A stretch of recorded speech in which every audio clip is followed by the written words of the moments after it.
Ablakwa will go down as the worst foreign affairs minister ever in Ghana's history. This is absolutely clear that the NDC government and his ministers do not have anything better to offer to Ghanaians, and most especially for the youth.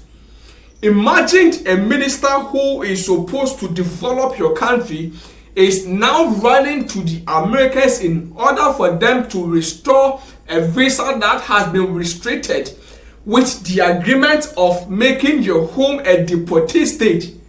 What is the benefit of the Ghana leaders for accepting to make Ghana a deportee home? Is this for the benefit of themselves?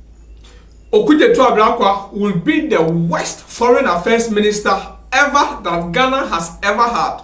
These NDC people do not think about the long-term effects of Ghana. Instead, these NDCs are looking for a shortcut ways in order to progress Ghana. These people accuses Nana Dankwa Akufo-Addo and Mahama'S government that they do not create jobs for the youth. This is the reason why Ghanaians voted for these people into power.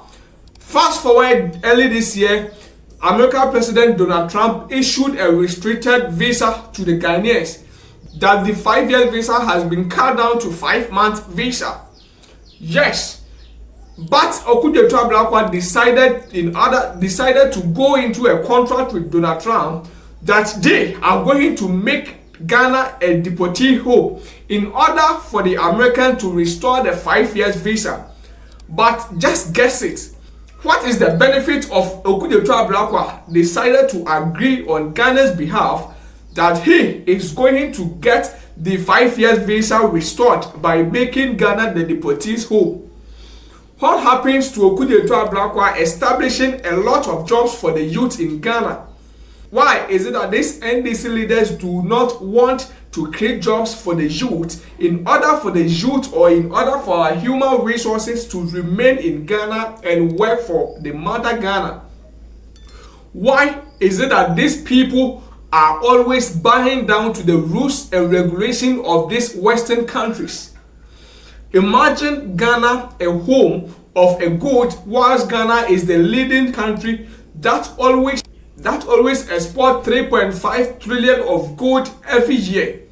What happens to the Ghana president John Dramani Mahama establishing a gold processing factory right here in Ghana and to employ the youth to manufacture their own gold from either the gold board or the Galamsey gold?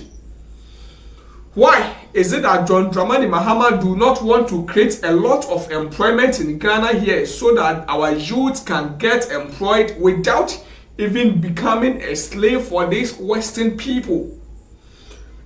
If you look at our various hospitals right here in Ghana, everything is not going well at all in our hospital.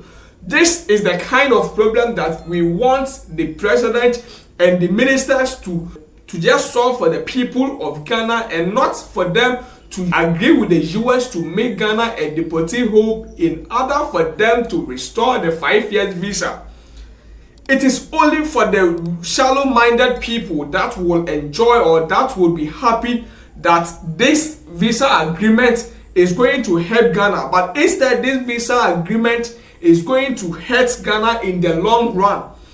Because imagine allowing your human resources to travel to the other countries in order for them to work and develop that country and leave your country. How is this going to be of a benefit to you? It is obviously clear that the NDC do not have anything better for Ghana. It is obviously clear that Nana Dankwa Akufo-Addo and Mahama'S government was much better than this NDC that we're seeing.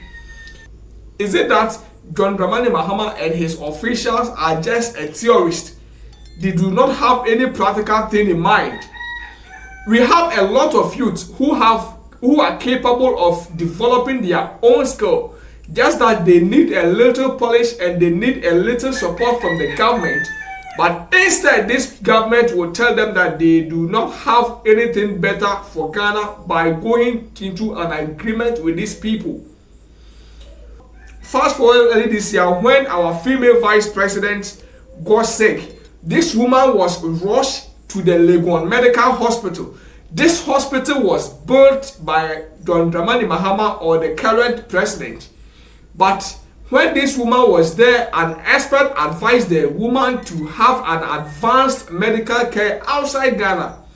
And ask yourself, if Ghana was having all the adequate equipment in our various healthcare systems, would they have flew our vice president from Ghana to these foreign countries in order for them to receive treatment? These Ghana leaders always fly their children to the United States of America in order for them to study. So imagine if we have the quality access to education in a country, in our country, would they have even done that? This is the kind of problems that Ghanaians want. Creating jobs, bringing in part into our educational system,